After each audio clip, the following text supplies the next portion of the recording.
Olá, você acompanha agora o Fatos em Foco, a sua revista eletrônica com notícias e entretenimento. Eu sou Maria Alice Dias e você vai ver agora os principais destaques de hoje. A esclerose múltipla é a segunda maior causa de incapacidade neurológica em adultos jovens. No Brasil, cerca de 40 mil pessoas têm a doença. Um arquipélago na Noruega permanece praticamente intocado e é considerado uma joia rara do Ártico para o turismo sustentável. A ponte de vidro mais longa do mundo fica no Vietnã e ganha recorde no Guinness Book. A esclerose múltipla é a segunda maior causa de incapacidade neurológica em adultos jovens, perdendo apenas para traumas no crânio provocados por acidentes. Além dos sintomas mais conhecidos, é preciso ficar atento a outros sinais. A esclerose múltipla ganhou mais destaque no Brasil quando Cláudia Rodrigues se revelou vítima da doença. Neste vídeo, publicado há pouco tempo em uma rede social, ela relembra o diagnóstico em solidariedade ao ator Bruce Willis, que recentemente interrompeu a carreira, também por causa de uma enfermidade. Eu sei bem como é isso. E é muito difícil.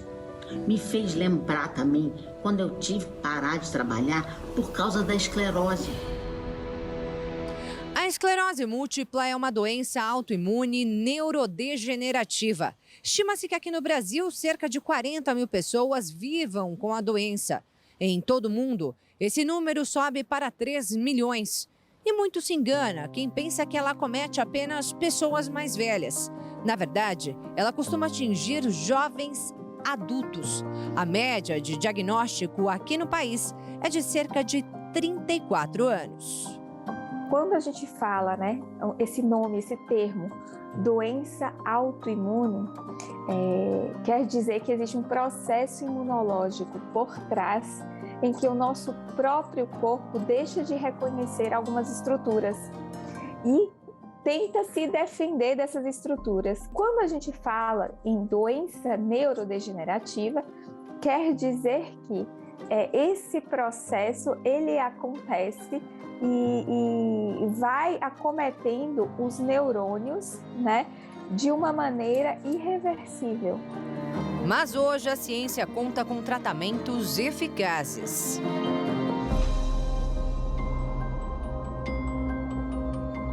Quando a gente fala em tratamento da esclerose múltipla, existem dois pilares. Um é o pilar medicamentoso, que é com as medicações que a gente tem disponível hoje, uma gama enorme de medicações, e também o outro pilar é o tratamento não medicamentoso, que é tão importante quanto.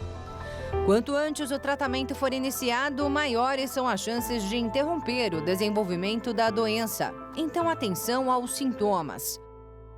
Alteração da coordenação motora, problemas de equilíbrio e dificuldade para andar, sentir mais uma perna do que a outra quando subir uma escada, formigamento, visão turva e outros sintomas que normalmente são identificados pelo cirurgião dentista. A odontologia tem tudo a ver com a face, mais relacionado a questões tipo parestesias faciais, dores orofaciais, algumas dormências em face, em que o paciente pode relatar para o dentista na consulta, de rotina esses sinais e sintomas, e a gente com outros sinais como neurite óptica, fraqueza muscular, a questão relacionada até a uma mudança de comportamento, a gente pode ajudar o neurologista a fechar o diagnóstico de esclerose múltipla. E é preciso ficar atento a outros sinais, como casos de doença autoimune na família. Por ser uma doença autoimune, quem tem uma outra doença autoimune, existe uma chance de ter esse sistema imunológico que responde de maneira inadequada. Então, aumenta o risco tanto de esclerose múltipla como outras doenças autoimunes no geral. Infecções virais também podem ser gatilhos. É como se fosse o sistema imunológico se ativar de uma forma mais intensa. E há outros fatores de risco. Pressão alta, diabetes, colesterol alto, obesidade tabagismo e sedentarismo. Mas a neurologista ressalta que o mais importante é que hoje, quem dá início ao tratamento de forma precoce pode ter uma vida normal. Então é possível que a gente encontre aí no nosso dia a dia várias pessoas com esclerose múltipla e a gente nem perceba. Por quê? São pessoas que têm uma vida social normal, elas trabalham, elas saem. Então, possivelmente aí eu e você conhecemos várias pessoas, a gente só não sabe, né, que elas possuem esclerose múltipla. A indústria do tabaco é uma ameaça maior do que muitos acreditam, já que, além de ser um dos maiores poluentes do mundo, deixa montanhas de resíduos e influencia no aquecimento global. O alerta foi feito pela Organização Mundial da Saúde. O tabaco causa um impacto devastador sobre o planeta. Foi o que afirmou a Organização Mundial da Saúde em um informe divulgado no Dia Mundial Sem Tabaco. A indústria do tabaco sempre quer fazer uma lavagem verde. Estão sentados a todas as mesas no momento, dizendo como são maravilhosos e o quanto contribuem para a solução da mudança climática. É tudo o contrário. Eles são os maiores poluentes que conhecemos e os resíduos que produzem são o segundo maior que temos na economia. O relatório Tabaco, Envenenar Nosso Planeta, aborda os impactos de todo o ciclo, desde o cultivo das plantas de tabaco à fabricação dos produtos, o consumo e o desperdício. 5% do desmatamento se deve ao crescimento do tabaco. Sobre os resíduos, vemos que 4,5 milhões de bitucas acabam nos rios, nos mares e oceanos a cada ano, contaminando cada um deles 100 litros de água. A OMS pediu que a indústria tabagista seja obrigada a prestar contas e pague pelas despesas com a limpeza dos resíduos. A agência da ONU indicou que os produtos do tabaco contêm cerca de 7 mil componentes químicos que se espalham no ambiente quando são descartados. O princípio de quem contamina, paga, significa que a indústria do tabaco deveria pagar realmente pela desordem que está criando. 200 milhões de dólares na Alemanha, 766 milhões na Índia, 2 bilhões e 600 milhões na China. E isso significaria que a indústria está pagando. Alguns países fazem isso muito bem. Introduziram esses princípios como a França, como vemos na África do Sul, na Nova Zelândia. Assim, cada vez mais países vão adotar isso. O relatório indica que a indústria do tabaco é responsável pela perda de 600 milhões de árvores a cada ano, já que o cultivo e a produção do tabaco usam 200 mil hectares de terra e 22 bilhões de toneladas de água anualmente. Também emite cerca de 84 milhões de toneladas de dióxido de carbono. O burnout cresceu entre as mulheres ao longo da pandemia. Quase metade das brasileiras que trabalham se sentem esgotadas. A conclusão é de uma pesquisa realizada por uma das maiores empresas de auditoria do mundo. Foco, anos de estudo e a construção de uma carreira de sucesso. Viagem internacional, fuso horário, tendo que fazer a reunião na hora do almoço, sem hora para chegar, sem hora, enfim, para sair, uma loucura. E aí, junto com a minha carreira de executiva, eu era professora universitária e também me dedicava a alguns trabalhos terapêuticos para mulheres, né? Que um assunto ali para o qual eu me dediquei também. Ana Tomazelli tinha um emprego dos sonhos, ou melhor, os empregos. Mas foi justamente esse acúmulo de funções que fez o corpo dela pedir socorro. O que acontece em 2018? Eu fico sem voz. Por 10 dias, sou hospitalizada, afastada do trabalho, coisa que nunca tinha acontecido. E vou entender, então, por que isso aconteceu. Não era um resfriado, não era uma simples estafa.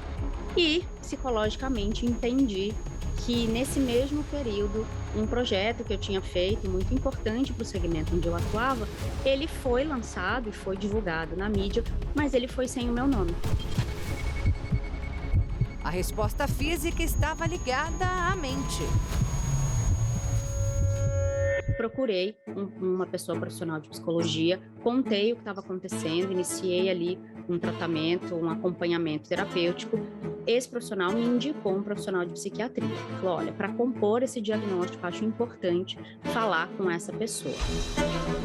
Ana foi diagnosticada com burnout, um fenômeno ocupacional que em janeiro deste ano foi incluído na nova classificação internacional de doenças da Organização Mundial da Saúde. A palavra significa esgotamento, com sintomas de exaustão extrema e estresse gerados no ambiente de trabalho. quando falamos de esgotamento, ele não vai fechar ali em um quadro, tem que ter outros sinais e sintomas, né?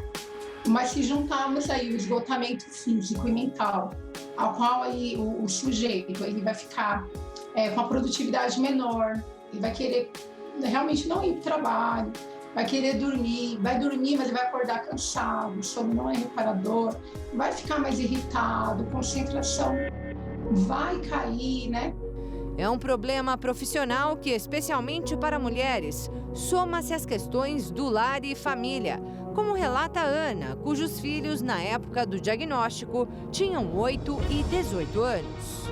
Eu estava casada com meu segundo marido, que não é o pai deles, então veja, administrando o ex-marido, os filhos, ex-marido com guarda compartilhada, os filhos, o casamento, o trabalho, toda a casa.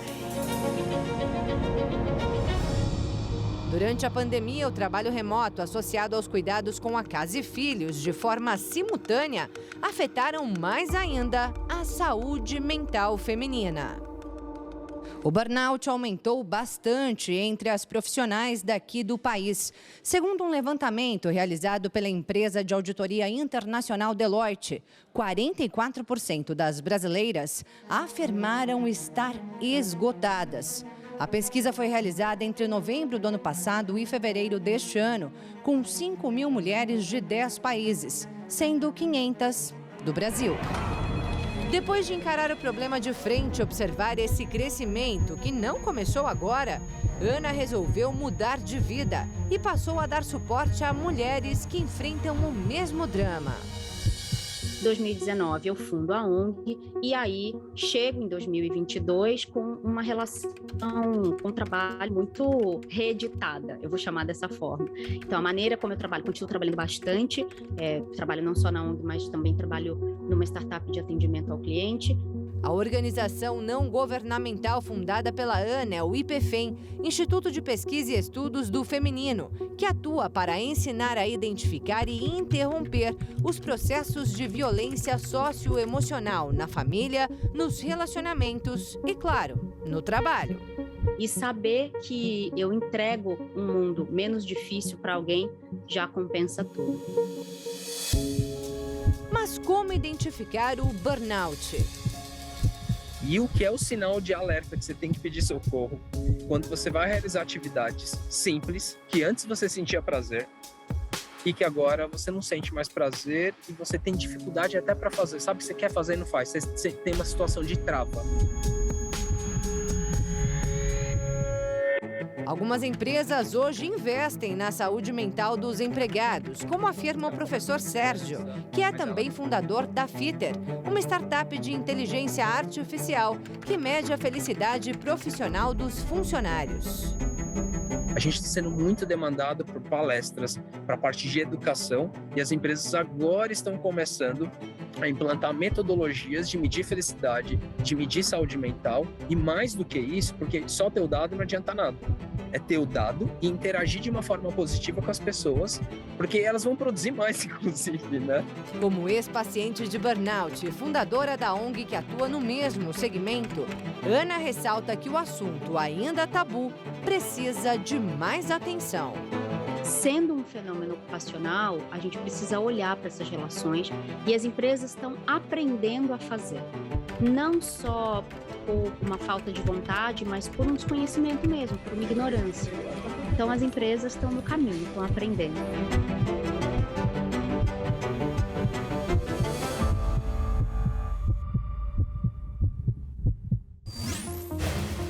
Em ano de Copa do Mundo, enquanto a gente espera a bola rolar lá no Catar, o campeonato já começou por aqui, entre os membros da Igreja Internacional da Graça de Deus. São duas competições de futebol society, a On Grace Cup e a Copa da Graça. Vamos conferir. No país do futebol, em ano de Copa do Mundo, a juventude da Igreja Internacional da Graça de Deus calçou as chuteiras e entrou em campo.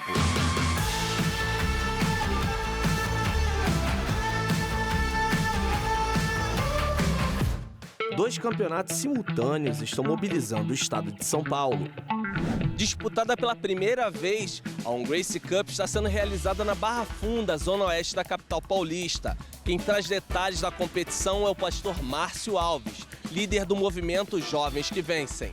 E o Grace Cup, juntamente com a Copa Graça, é para trazer a unidade das igrejas, para trazer também esse envolvimento com os bairros, com as cidades e, claro, o propósito final ganhar almas, né? A premiação vai ser bacana, nós temos aí o apoio dos nossos amigos, o vereador Davi Soares, o deputado, o Daniel, o Jaime Júnior, que tem apoiado esse projeto e a tendência é crescer e multiplicar para todo o estado de São Paulo, em nome de Jesus.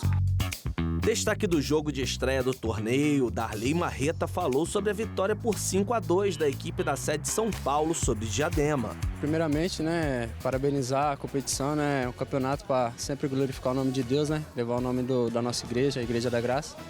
E graças a Deus a gente saiu daqui com resultado positivo, acabei ajudando o time, né? Derrotado na abertura da Grace Cup, Felipe acredita na recuperação do time de Diadema na sequência da competição. Através dessa derrota que a gente possa aprender, né, e vencer através do ensinamento, né? Agora nós vamos pegar a estrada rumo a Santos para acompanhar o início da Copa Graça 2022 na região da Baixada Santista.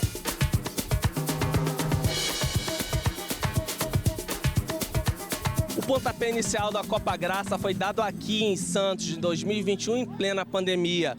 Um ano depois, o futebol volta a campo com a alegria do esporte e com a esperança de um mundo livre do vírus. Na partida inaugural, o campeão do ano passado, o Quarentenário, enfrentou o Parque das Bandeiras e foi surpreendido. O time foi goleado por 6-2. Já o Luan, capitão do atual campeão Quarentenário, lamentou a derrota na estreia e quer ver de volta o futebol de qualidade que levou a equipe ao título de 2021. A gente vai tentar melhorar na semana aí pro próximo jogo, sair com os 3 pontos. É o primeiro jogo a segunda Copa Graça aí.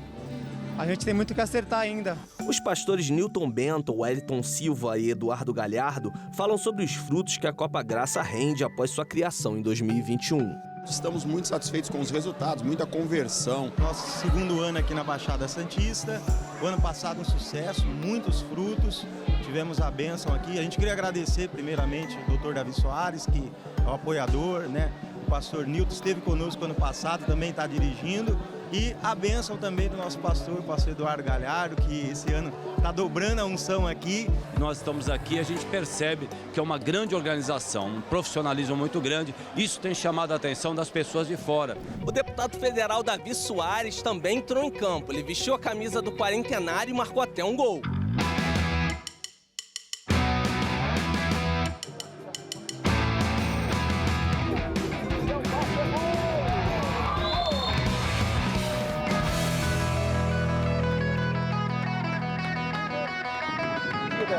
Hoje é o dia literalmente daqueles que milagres acontecem. 48 anos aí não faz trabalho nenhum e conseguiu aí, milagrosamente estar no local certo, na hora certa. Parabéns. Então, se é possível para mim fazer um gol, você também pode fazer um gol na sua vida. Vamos juntos, Deus te abençoe. Ele também comentou a dimensão socioesportiva do evento organizado pela Igreja Internacional da Graça de Deus. Independente da questão da competição, primeiro, é que ela está se movimentando. Ela está cuidando do corpo dela. Segundo, está se integrando aí ao movimento da igreja, que sai das portas da igreja e vai alcançar também outros sítios, que exatamente ir aonde as pessoas, os pecadores, ou as pessoas que precisam ouvir a palavra, estão.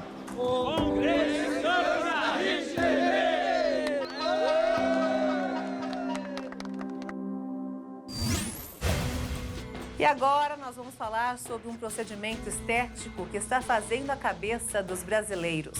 É a harmonização facial. O sucesso do processo que transforma a face se deve às intervenções menos invasivas e com custos mais baixos do que as cirurgias plásticas.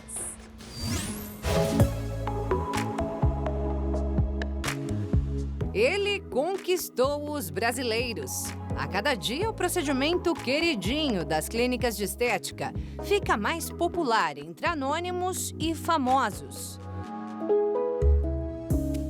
O antes e depois das celebridades é destaque na mídia e alguns resultados impressionam. Mas você sabe o que é harmonização facial? Bem, na verdade, é um conjunto de técnicas que visa oferecer um equilíbrio estético à face. E para entender melhor como tudo isso funciona, hoje nós estamos nesta clínica especializada, aqui na Zona Sul de São Paulo. O procedimento feito aqui é a harmonização orofacial, realizada por um cirurgião dentista.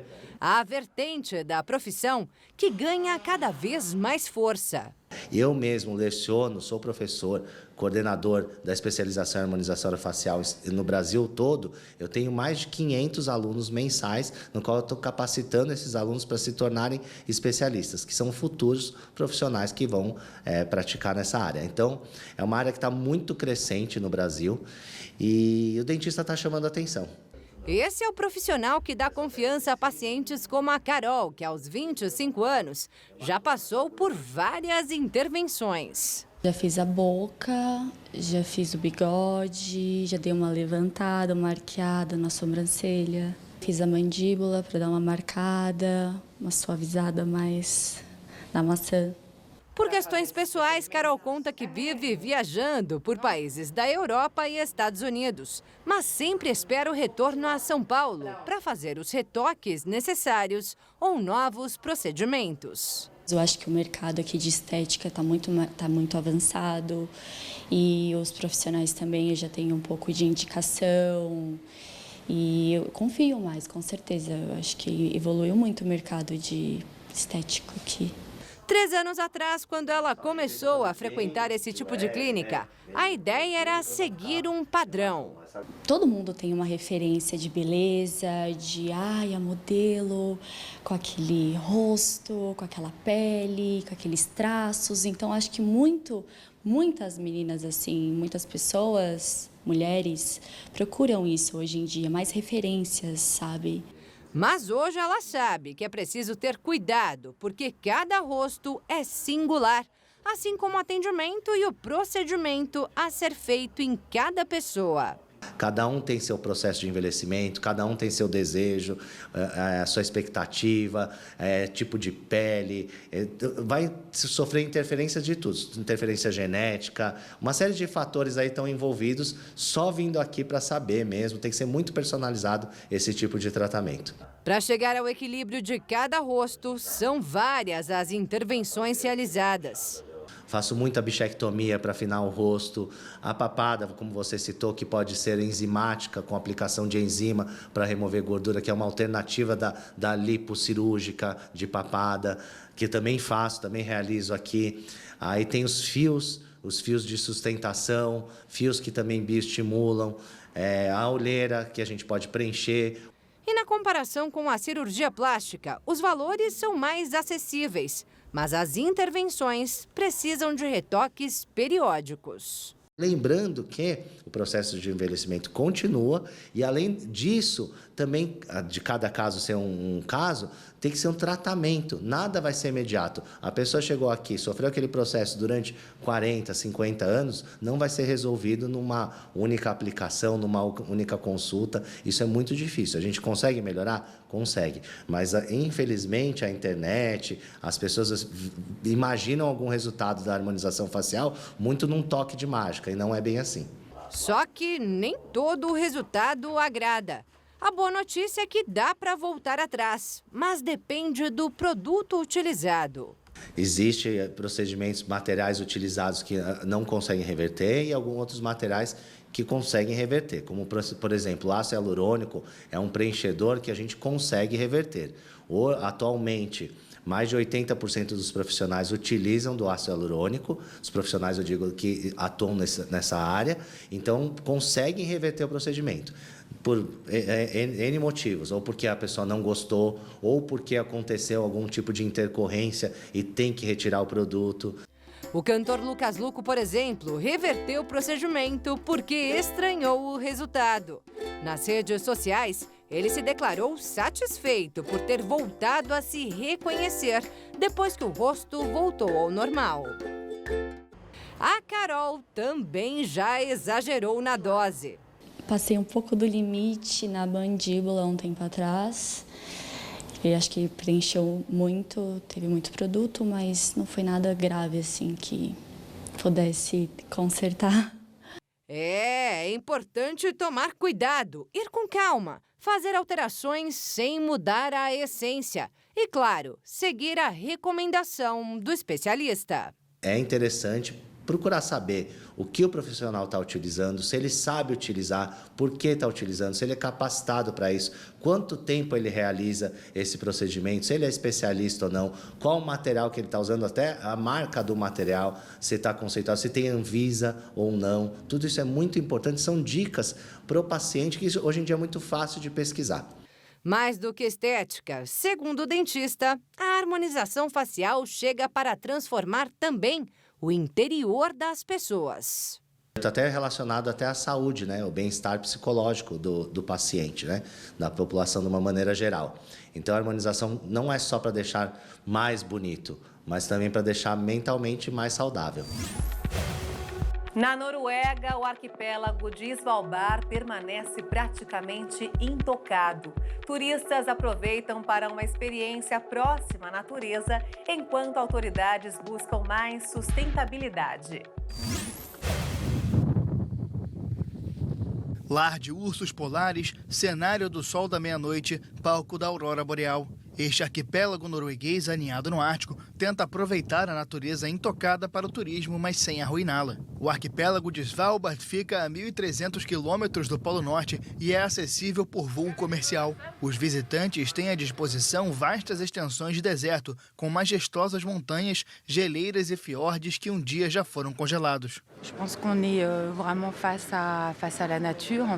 Acho que estamos realmente diante da natureza aqui. Não há muitos lugares assim mais. Atrai as pessoas como qualquer lugar raro, de fato, mas é frágil, então quem visitar deve ter respeito.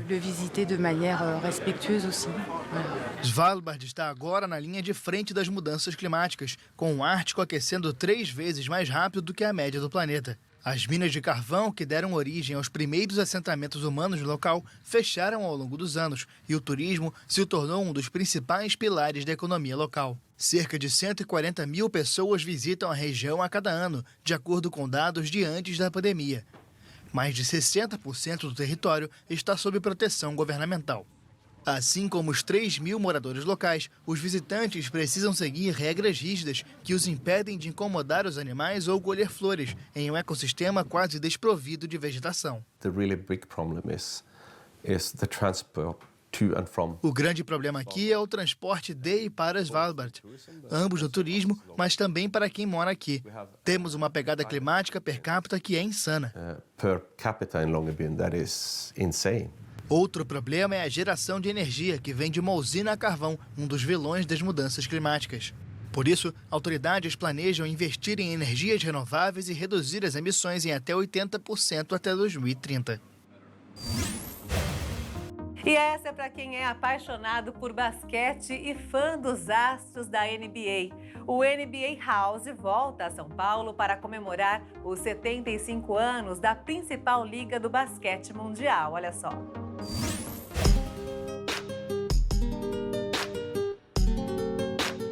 Em comemoração dos 75 anos da Liga no Brasil, a NBA terá um espaço temático totalmente personalizado para os seus fãs viverem a reta final da competição. Aqui, os torcedores terão a oportunidade de viver experiências únicas, como ver de perto a Diamond Ball, a bola de diamante que já foi fotografada ao lado de diversas celebridades dos Estados Unidos. Essa será a 4ª vez que a NBA House é realizada no Brasil.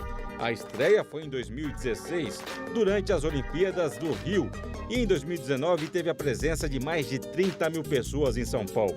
A edição mais recente, em 2021, alcançou de forma remota mais de 200 mil fãs espalhados por todo o país.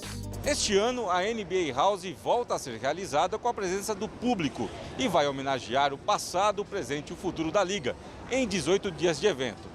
Aqui, os fãs de basquete vão poder assistir os jogos das finais e também participar de atividades ligadas ao esporte. Que só aqui no Brasil a gente tem mais de 45 milhões de brasileiros declarados fãs de NBA, né? E por que a gente vê isso, né? A gente pratica muito esporte, a gente joga muito bem basquete e a NBA tem uma coisa única, né, que é tratar muito bem o fã. Da hora que se mistura isso tudo, a gente vê que é uma combinação explosiva aqui no território nacional. Então, cada vez mais a NBA fala português, cada vez mais tem mais fãs, cada vez mais os fãs, graças aos nossos fãs, a gente tem trazido mais grandes projetos para cá, para o solo nacional. Entre as principais atrações estão espaço em homenagem aos jogadores que fazem parte do time 75 anos. Em uma área especial da casa, o visitante vai poder tirar fotos com ídolos da NBA. E a ideia aqui é que realmente o fã brasileiro possa mergulhar nesse universo e entender como é que é ver um item autografado, uma bola especial, participar das ativações, brincar na quadra digital, ou seja, a gente promete oferecer uma experiência única para o fã, para ele sair daqui realmente falando, ó, que bom que essa liga continua tomando conta de mim. E para quem não é fã, eu acho que a experiência é mais legal ainda, né? Porque quem não conhece nada de NBA, as famílias que não estão por dentro do que a gente faz, realmente vão se deliciar, porque a gente tem muita coisa legal para todo mundo curtir o nosso espaço. Os ingressos custam a partir de R$40. Para mais informações, no site nbahouse.com.br. O evento aqui, pelo que eu vi, tem para todas as idades, né? Até se você quiser trazer seu filho, tem um espacinho só para eles ali. Exatamente, a gente pensa em qualquer idade de fã, né? Então você tem o Espaço Kids para a criançada vir brincar, para os pais poderem participar das outras ativações. Tem muita ativação legal, muito espaço bacana para os fãs se deliciarem. Tem a nossa loja, tem comida, tem bebida, tem quadra digital, telão de 45 metros quadrados para ver o melhor basquete do mundo, ou seja, vem para cá conferir que vale a pena. A ponte de vidro mais longa do mundo foi inaugurada no Vietnã e ganhou recorde no Guinness. A Baek Long é uma ponte suspensa de 632 metros de comprimento que pode receber 450 pessoas por vez. A maior ponte com fundo de vidro do mundo foi aberta ao público em Son La, no Vietnã. A ponte foi construída com 3 camadas de vidro temperado e liga 2 montanhas em um vale de 150 metros de profundidade sobre um penhasco. Um representante do Guinness World Record esteve na cerimônia de abertura oficial para entregar a placa que certificou seu reconhecimento. A China já havia ganhado o título anteriormente com outra ponte também com fundo de vidro, medindo 526 metros. O Catavento Museu de Ciências de São Paulo agora conta com um aplicativo de realidade aumentada. A plataforma usa a inteligência artificial para reconhecer as imagens focadas pela câmera do celular. Vamos ver. Até algum tempo atrás, quem vinha ao Museu de Ciências de São Paulo já se impressionava muito com o que via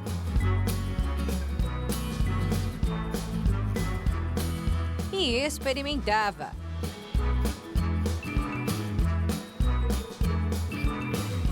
Mas agora a experiência de quem passa pelo Catavento ficou ainda mais tecnológica com o uso da inteligência artificial. Basta focar a câmera do seu celular para um dos experimentos selecionados e então clicar neste botão aqui para ter acesso a conteúdos exclusivos em algumas das atrações aqui do Museu Catavento. Este aplicativo está disponível para os sistemas iOS e Android. E aí é só seguir as instruções. O Catavento é um museu de ciências e tecnologia, né? Então a gente, claro que o Museu de Tecnologia hoje em dia tem que ter um aplicativo, então a gente pensou na primeira fase desse aplicativo seria ter um aplicativo de realidade aumentada sobre, nessa primeira fase a gente abordou a história do edifício, então a história do ecletismo. Muita gente vem aqui no Catavento e olha esse edifício e fala assim, por que aqui tem um cachorro? Por que esses elementos que parecem um castelo? Aqui morou um rei, aqui morou uma rainha. Essas perguntas todas são respondidas por meio de conteúdos em áudio, vídeo, animações e até quizzes de 3 experimentos do museu, como os cachorros que o gerente de conteúdo citou. Aqui, por exemplo, você pode ver raça nível e posição de vigilância. Museu de Ciências também é história. A história é uma ciência, né? São as ciências sociais, não as ciências humanas. Então a gente tem inclusive um andar inteiro dedicado à história, aí às ciências aplicadas, né? Nanotecnologia, a história da arte até, a história do próprio palácio. com o aplicativo tem visita guiada sem precisar de guia. Aqui nesse ponto, por exemplo, do aplicativo, você pode ver o significado desses brasões com nomes das cidades do interior de São Paulo. E quando o assunto é tecnologia, esta outra parte do museu chama a atenção. Aqui é possível fazer uma imersão na pré-história para conhecer os dinossauros brasileiros em realidade virtual. Então você está com óculos e você vê na sua frente os dinossauros que habitaram o Brasil, em diversas regiões do Brasil. É super bacana, todo mundo fica muito impressionado e conhece realmente os dinossauros que habitaram o nosso país, né? É muito interessante. Mas essa é só uma pequena parte do museu que tem muito a ensinar, como afirma esta professora, que trouxe os alunos para complementar o que aprenderam em sala de aula. Nós estudamos todo esse conteúdo, sistema solar, a natureza, estudamos no primeiro trimestre e como fechamento de todo o aprendizado que eles tiveram, nós escolhemos o Museu Catavento. Aqui os visitantes passeiam entre os mistérios do corpo humano, se encantam com o borboletário e com o mundo das abelhas e se reconectam com as descobertas da física e química. A gente tem 13 mil metros quadrados de área expositiva falando sobre universo, falando sobre vida, sobre engenho, sobre sociedade, com equipamentos interativos para toda a população. Mas entre as atrações que mais chamam a atenção, essas se destacam. O submarino, onde é possível simular uma viagem ao fundo do mar, e a nave espacial, que transforma o visitante em um astronauta. Aprendendo bastante aqui hoje, Thierry? Sim. Muito bom por aqui. Vai voltar para casa com mais bagagem, né, mamãe? Com certeza. Vamos, até porque a gente faz comparação, né, com algumas coisas que a gente já viu, aí é legal. Você recomenda? Muito, muito. Desde criança pequena até adulto, é muito novo, né? Passeio para a família toda? Família toda. Para quem quer aprender e se divertir, fica a dica. O Museu Catavento está localizado na Avenida Mercúrio, no centro de São Paulo. As visitações acontecem de terça a domingo, das 9 da manhã às 5 da tarde. Para mais informações, acesse museucatavento.org.br.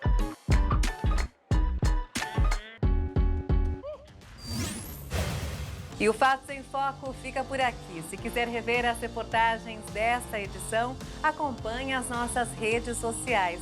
Obrigada pela sua companhia e um excelente fim de semana para você. Tchau!